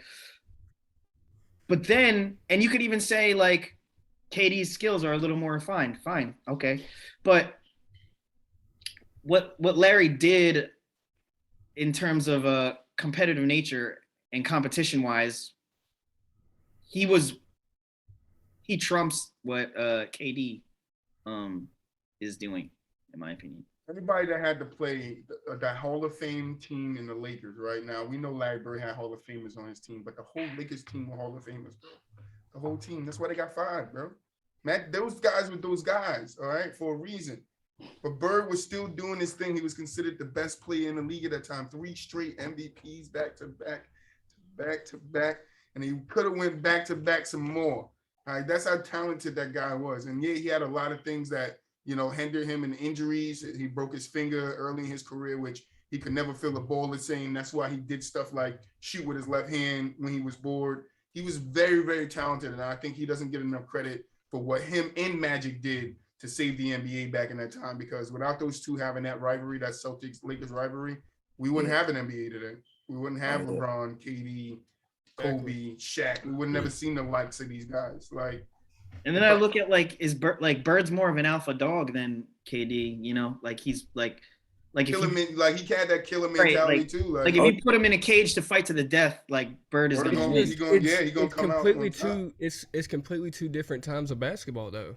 Right, but you can't discredit that time because we see this time, and I think that's the problem in today is we look through the lens. And I just said this to a guy, I commented to him. I said the problem is we look at the 60s, the 70s, the 80s, and the 90s, and the early 2000s. We look at it through the lens of 2022, and you can't do that. You can't look at the game of basketball then and from the lens of today and like, oh, look at all the stuff that these guys are doing today, but these guys back then couldn't do it. We had this conversation early and, you know, us starting this podcast with, you know, Pete, and he was like, oh, if you put me back in the 60s, I'm a shit on all of them. I'm like, no, but if you go back to the 60s with their moves, are you shitting on them? No, you're not, because that's their time. So my thing is like, I dislike that, oh, it's two different types of basketball, but respect the basketball for what it is. It's not that you can't do it. You just have to do it with a little. Okay, you was in that conversation. You was getting your ass kicked by Wilt too. Go ahead.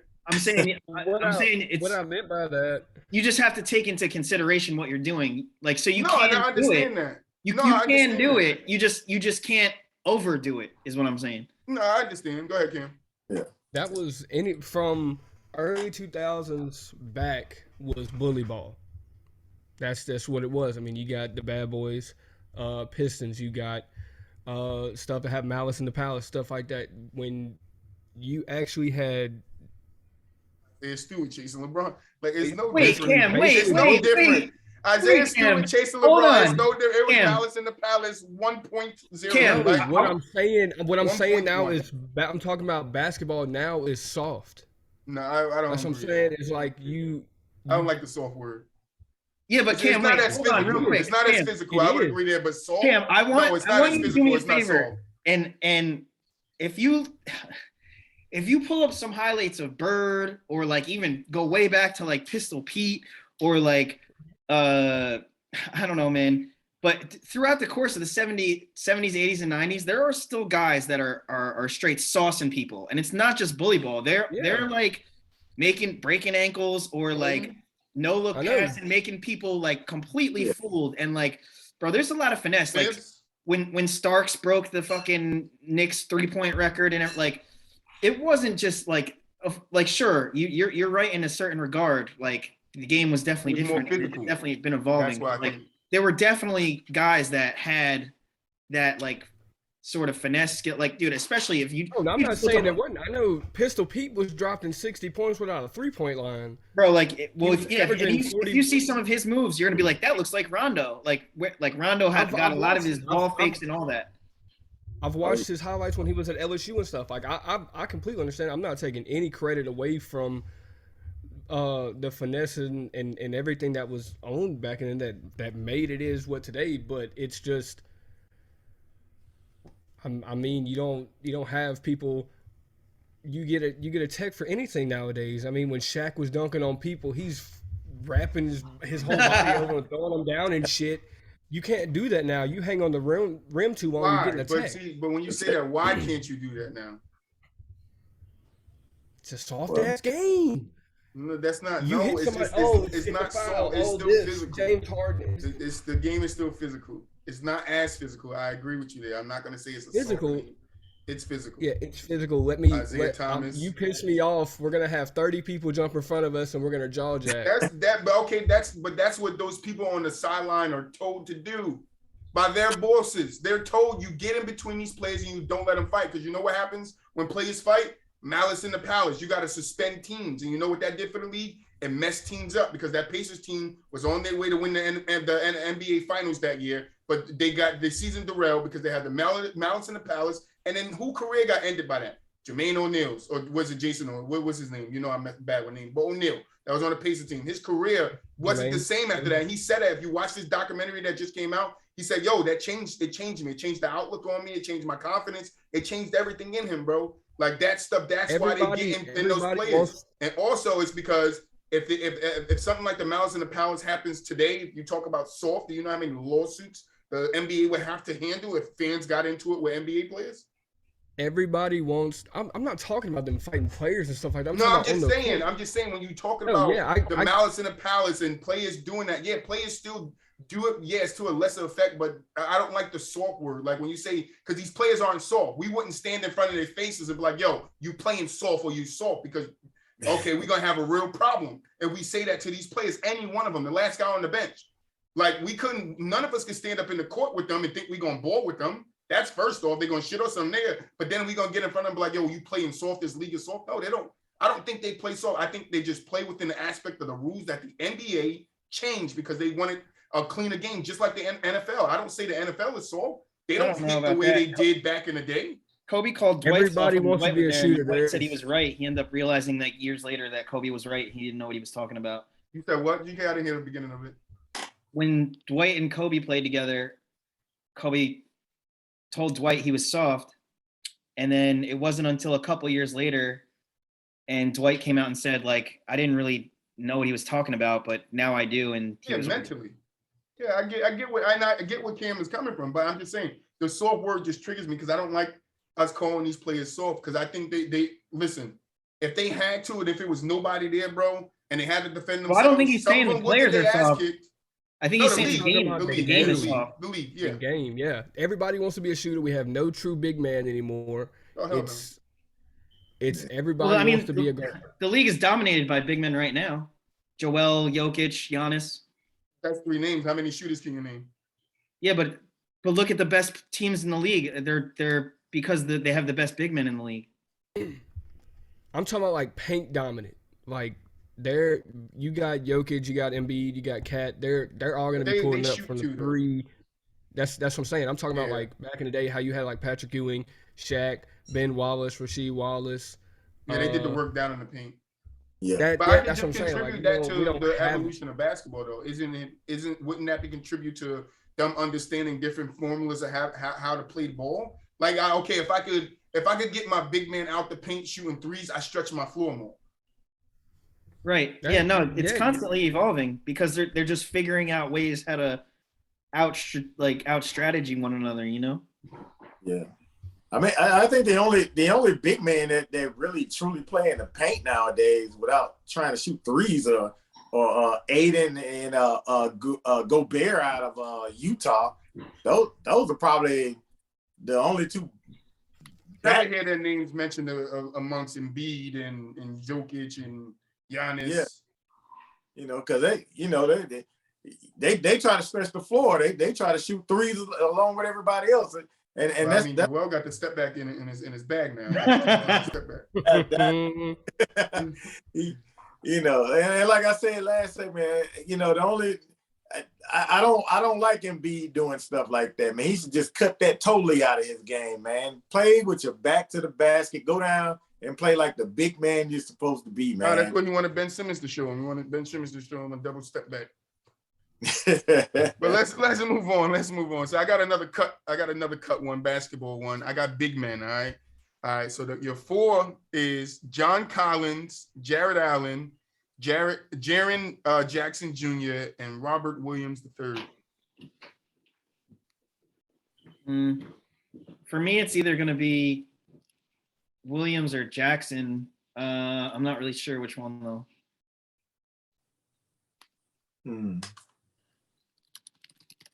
I like Jackson. He's a really good fit for for Memphis. Yeah. You cutting. If I'm getting rid of one, if it's Williams III, if I'm getting rid of one off that list, I like Jackson. I really like Jackson out of Memphis, man. I think that guy's balling, man. And Collins, I like his game as well. You know, but Williams III, off of this list, yeah, he everybody cutting my boy Williams. No, I'm cutting Jaren Jackson, bro. Okay. I'll cut Williams. Keep my big man Williams. I'm a fan of Jackson. I like just so you guys know, CP3 out 6 to 8 weeks, thumb fracture. Do you think it affects the Suns? Yes or no? Quickly, yes or no? Yes. That's as far as leadership. Well, wait. How long is he out? 6 to 8. 6 to 8 weeks. I mean, so does that put him back in time for playoffs? You believe so? Yes. Oh yeah. He'll be back then. Yeah, because Booker said that he actually think it's good that Chris Paul gets to rest his legs and come back in time for playoffs. Right. So I think it's not good for the Suns in terms of like, would they win more games if he is here during that time? They would. But are there positives because he's not there? Yes. Is it going to affect the overall outcome of their season? No, because he's going to be back by the playoffs. Right. Yeah. My only thing is, some people you can't replace as leaders, and that guy, anywhere he's ever been, he's been a leader on the court, and I think the only thing that's gonna hurt them really is missing him as a leadership and being that general out there on the floor. But I also think it's a great thing, like T.Diggs just touched on, with him being back in time for the playoffs and getting that rest that he's gonna need. That's gonna be a great thing for Phoenix. I think it's gonna play out well for him. Cam, you got anything to touch on it? I think they touched on it. I feel like it has no different outcome for the rest of their season because it gives CP3 the rest he needs for the playoffs and help them try to make a push. All right. So, hopefully he gets healthy, come back, they stay up there, and don't lose to the Warriors in the playoffs like I got them to. I got the Warriors beating them guys. But, let's get to the segment that we all love. GK, you know what it is. It's the who you got. Who you got. It's the who you got segment. All right. So I don't know if Eric or Kim, if you've been a part of this. So basically, I'm just going to give you two names and you're going to tell me who you're taking out of them. So this one, we're doing all-star games and Pro Bowl games. So you're only looking at these players as them games. Now, I know Pro Bowl, we might not know the stats. I don't have them with me. I didn't feel like looking them up. All right. So, you're just going to have to tell me who you got. All right. All right. You got it? It's that simple. All right, so here we go. First one is, it got split. It was Tim Duncan and Shaq in 2000, All-Star, MVP, or Kevin Garnett in 2003. Who you got? Give me Duncan and Shaq, man. What year was Duncan and Shaq? 2000. 2003. No, Kevin Garnett was 2003. Shaq and Duncan was 2000. 2000. Oh, I thought it was. That's crazy to think. You know how great both players have to play to get it split?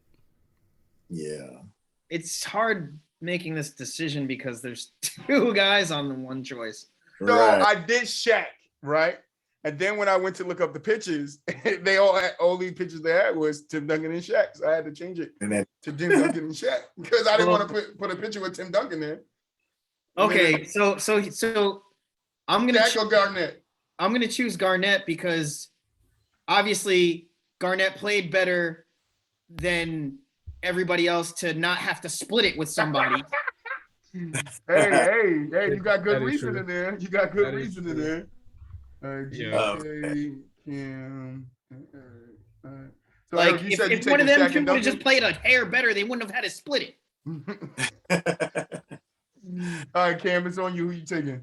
So I'm gonna go with Shaq and Tim for the simple fact of, I mean, power forward and center. That's usually not some main people you see going off. Usually it's like the small forwards or the guards going off. So I mean, yeah, I just feel like, I mean, it had to have been a pretty dominant ass game for one of the best center, one of the best power forwards. Troy, you got the stats, bro. I need to know now. Bro, you're gonna make this longer. We already going on 2 bro, hours. I need to know. I need to know how they did versus how KG did in that game. So let's see. They had 24 points, 14 rebounds. Shaq had 22 points and 9 rebounds. And he did a 360 breakaway dunk. Who did? How does that qualify you for what? Oh my God. Yeah, I did a 360 breakaway dunk. Hey man, It was like, give him to him. Give him MVP. Yeah, Let's that- go home, ladies and gentlemen. Let's go Lowest home. 360 ever done. Oh God. man. But yeah, that's what they had that game. So wait, KG had 37, 9, and 3. Wait, Yeah, what was it? It was the year 2000 NBA All-Star? Yeah, I'm looking at it now. Duncan had Yeah, 24-14 or for 12 for 14, while O'Neal had 22 points, 9 rebounds, and a 360 dunk. and a 360 dunk. So wait, I gotta watch this Christ. damn thing real quick. Oh man. Now you But know, wait, GK, we don't never they were on spend the this same long on team? this. Shaq only had 22 and 9, and Duncan had 24 and 14. Yeah. Yeah, dude. Fucking KG in that same game had 24 and 10.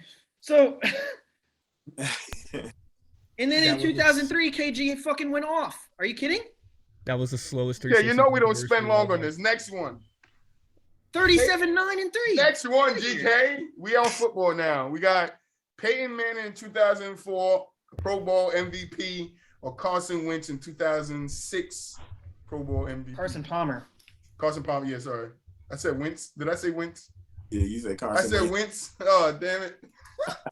Somebody was talking about him recently. That's why I said Wentz. I'm not even looking at my paper. I'm just talking. So, yeah, Carson Palmer in 2006. Who you got? GK What year was Peyton? 2004. 2004. Man, GK is he's looking up stats. He's going against the rules of the who you got. He's breaking the rules today. Give me the sheriff. Yeah, I'm about to say Peyton? Yeah, give me Peyton. Eric? yeah, give me Peyton just First because. unanimous. Are you ready for some more stats, GK? Next one. Kobe in 2002 or Allen Iverson in 2005? Well, I already know what way I'm going. Where you going, Eric? I'm going Cove. Kobe. what year was Iverson? And it's 2005. So 2005, Bron and Wade had to be in this, huh? I know Bron for sure. 'Cause he got I see Paul Pierce for some reason. Dirk. I see Dirk, Ginobili. Germano. What they doing on the East team though? Bron had to be on it. I thought Wait a minute. he came out in 06 or something like that. He got drafted in 03. Oh, 3? Okay, I'm way off. I'm way off on And LeBron. he's 18 straight. Yeah. And he's I year mean- 19, so I mean, I only got Eric pick. Come on, GK. We got to speed this up. You know this is supposed to be a fast thing. Come on. Wait, come on. did they pick? Yeah, I got Eric's pick. I need Cam and your pick. I'm gonna go with AI. AI. All right. Come on, G.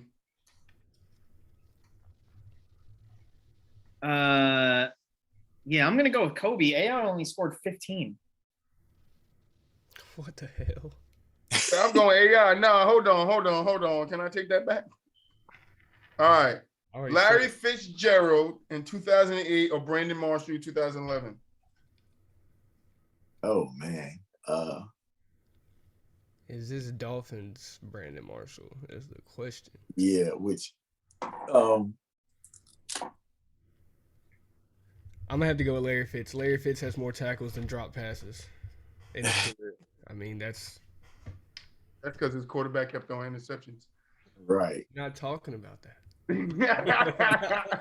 GK, who you got? I don't know. It's really tough because Brandon Marshall's so underappreciated. He is. I That's why I agree was with you. saying if it was he was so amazing with the Dolphins. Dude, he literally got 1,000 yards no matter what team or quarterback he had. Like he was getting 1,000 regardless. I don't recall either one of these games because I probably didn't watch them, so I don't know. That's why the Pro Bowl was, It was- hard for me because I was like, it was- my guys ain't gonna know the stats. Right? Yeah, it was 2011 for Marshall, and what year for Larry? Oh wait. I'll just go with Brandon. And then I'll guess that he had a better game that day. Eric. Yeah. You said you going who? I'm going with Brandon as well. Like TK said, I probably didn't watch it either, but just for namesake, I just go with Brandon. All right, next one. D Wade in 2010 or CP3 in 2013? Wade. Yeah, no doubt, Wade. Wade. All right, another unanimous. All right. JJ Watt in 2014 or Michael Bennett in 2015? JJ. JJ. Without a doubt, JJ, man. JJ, all right. Kyrie Irving in 2014 or Steph Curry in 2022? Steph. He's Steph, man. That was a show. 50-point game. Kyle Rudolph in 2012 or Travis Kelce in 2016? Yeah. And then they started like sharing these motherfuckers, one defensive player and one offensive player. So I'm gonna go with Kyle Rudolph just because I don't know. Give me Just Kelsey. because you said Kyle Rudolph too, GK? No, give me Kelsey. Oh, Kelsey. All right. Yeah. I am a Rudolph fan though, but Yeah, I like Rudolph, but I'll go with Kelsey. All day All with right, that. these splits are here. All right. Anthony Davis in 2017 or Giannis Antetokounmpo in 2021? AD, he set the record. I hear your keys, GK. You're Yeah. cheating again. no. He set the record and he won it in his You're home. cheating, GK. He's No, I'm from texting. Chicago, if I'm not mistaken. Yeah. AD's from Chicago. He won it in Chicago and set the record. AD all the way. Cam got AD. Eric, you got AD? And he was still with the Pelicans. Yeah, I'll go with AD. I'll go with Pelicans AD. I won't DK? go with- Unibrow. You said you're going what? Unibrow. Okay, unanimous. All right.